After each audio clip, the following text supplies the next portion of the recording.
A few years ago, I started making digital art on the side and I sold it online. This was my first ever side gig. So I did what any person would do when they have zero business experience and no idea what they were doing. I turned to my friends for advice. Now, in my defense, these friends were very successful entrepreneurs, but that also meant they were very busy.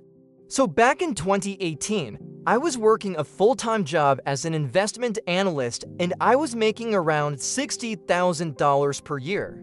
It was decent, figuring out what type of art people wanted and learning how to actually create that art. I talked to them about my new side hustle and they were very supportive. What they were trying to teach me was that when it comes to starting a business, especially a side hustle, you have to rely on yourself. I made my first sale, and then my second, and then my third, and eventually I made enough money to reach my first milestone of $500. I was able to go all in and pursue it without any expectations. You have to be willing to go all in and to trust the process. I want to talk about is how I reinvested my first $500 and scaled my side hustle to $1,000 per month. So right away, I want to say that although this story is about earning money from a side hustle, to hire freelancers to help me and to learn new skills that would allow me to serve my customers better. And as I continued to reinvest my earnings, I was able to grow my business exponentially. The same principles apply to earning money through investing. I was able to scale my side hustle to $1,000 per month and beyond. And that was all because I was constantly reinvesting my earnings and focusing on growth. So my second piece of advice to you today is that when it comes to starting a side hustle, I hope you enjoyed the video. And if you did, please leave a like and subscribe for more content just like this. Have a great day. You need to be willing to reinvest your earnings and scale your operations. Even if you only make a few $100s at first, it doesn't matter. Just keep reinvesting it all back into your business and eventually you will be able to scale to the level you desire. When I was starting out, I was only investing small amounts of money, but as I made more money and became more experienced, if I had waited for other people to believe in my digital art side hustle, I would have never started it. You're gonna face a lot of negativity and doubt. People who have never done what you're trying to do will tell you that it's impossible. People who are afraid to take risks themselves will tell you to play it safe. But you need to tune out all that noise and focus on your goals. Everyone I talked to thought it was a joke and no one took it seriously, but I didn't let that stop me. Instead, I used it as motivation to prove them wrong. I started to invest larger sums. Even though I was only making a couple $100s per month at first, so I ignored everyone who told me it wasn't possible and I went for it anyways. And now I make multiple six figures per year from my art. And if I could do it, then so can you. All you need is a willingness to learn, a willingness to take risks, and a willingness to put in the work. You should always reinvest it in order to scale your operations. You need to be willing to ignore the naysayers and the doubters and just go for it anyways. Don't wait for anyone's approval or validation. Just take the leap of faith and trust that you can figure it out along the way. And when I made my first $500, I didn't see it as a reason to stop and take it easy.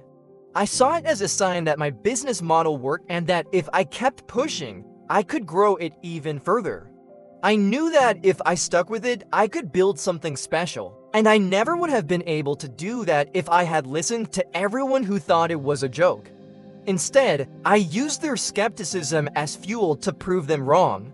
No one was waiting for me to fail and no one was disappointed when I did and hit certain targets or milestones. I just worked on it every single day and I trusted the process. And eventually it paid off. Now again, this was a lot less than what I'm making now. In fact, I was only making a couple $1,000s per month at this point, but still, I was ecstatic. I remember so clearly the feeling of seeing that payout come in and knowing that all my hard work was paying off. You have to be willing to figure it out. And by not giving me straightforward answers, they were challenging me to become more self-sufficient and to trust myself. And that is such an important lesson to learn. especially when you're starting out. And they said things like, "That's great, my name, go for it." But they were also really busy, which is understandable. I mean, they owned multi-million-dollar businesses. So anytime I had a genuine question, I would ask them and they would answer very briefly. For example, if I asked them how much I should price my digital art at, they would just say something like, "Price it however you want," or if I asked them how many hours per week I should allocate to this, they would say, "Do it whenever you have free time." And I know now that what they were really saying is, "Don't quit your job, don't go all in, and please stop bothering us." But at the time, I just got frustrated because I wanted more guidance. I wanted them to tell me exactly what to do. And then once I felt like I had a decent grasp on things, I set up an Etsy shop and I posted my first ever digital art listing. Now, I won't lie here, I was definitely a little bit naive and I overestimated how quickly I would start making sales. I had no idea how competitive the Etsy marketplace actually was. But I still remember going into work every day super excited and telling my colleagues about how I was starting this new digital art side hustle. But they didn't seem all that interested, and it's funny now because I think deep down they probably thought I was crazy. But I always knew I wanted to start a side hustle to earn some extra income. And because I loved digital art, I decided to try selling it online. Because it gave me the freedom to go all in and to fail without anyone thinking I was crazy. And after 3 months of working on it every single day, I made my first $500 payout. And that's what today's video is about. It's about how nobody believing in your side hustle can actually be a good thing. Because it gives you the ability to go all in and fail with no expectations. It gives you the ability to prove them wrong and show them what you can do. They had built 7- and 8-figure businesses. So whenever I asked them a question about how to run my business, they would just answer really briefly and then get back to what they were doing. But at the time, I didn't realize that their not taking me seriously was actually a good thing. I was so caught up in the fact that they were giving me the answers I wanted that I didn't even realize I was being given a golden opportunity. That golden opportunity was this: nobody believed in this side hustle. They all thought it was a joke. I was told it wouldn't work, that it wasn't possible to make money selling digital art, and that I should probably just give up on it.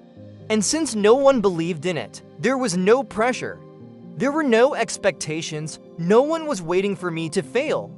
The only person waiting for me to succeed was me, and that was all the motivation I needed. And it turns out that no one believing in this side hustle ended up being a blessing in disguise. So let us rewind here a little bit and talk about exactly how this whole situation started and how it turned into my first ever $500 payout.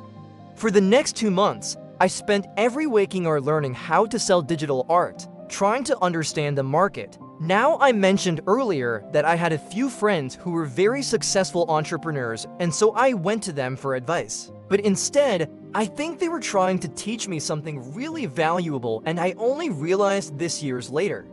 Anyways, 3 months after I started, and here's the thing, because nobody believed in this side hustle. So my first piece of advice to you today is that when it comes to starting a side hustle, the next thing and the moral of the story is that no matter how much money you have, so with that mindset, I reinvested all of my earnings back into my business.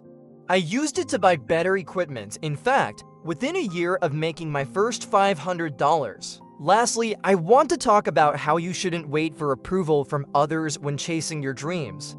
And here's the thing, when you're chasing your dreams, in my case, I knew that I wanted to make money from my digital art side hustle. My final piece of advice to you today is that when it comes to chasing your dreams, thank you guys so much for watching.